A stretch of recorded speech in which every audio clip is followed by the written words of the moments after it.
আমাদের একটা ব্যবস্থা হবে বা আমাদের কথা যোগাযোগ করতে বলবে মন্ত্রণালয়ের মাধ্যমে আমরা ইনশাআল্লাহ যোগাযোগ করবো। আমাদের আমাদের আজকের দাবি সমূহ আমি আবারও ঘোষণা করতেছি। সরকারের প্রণয়নকৃত বৈষম্য আউটসোর্সিং নীতিমালা 2018 বাতিল করে আউটসোর্সিং ও দৈনিক মজুরি ভিত্তিক কর্মরত কর্মচারীকে বহাল রেখে চাকরি স্থায়ী করতে হবে।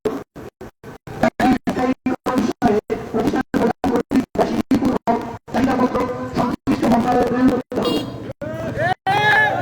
মন্ত্রণালয় অর্থ বিভাগ 18 ডিসেম্বর 2019 তারিখে সার্কুলার মোতাবেক এর বেতন কাঠামো অনুসারে বকেয়া বিল সহ বেতন প্রদান করতে হবে।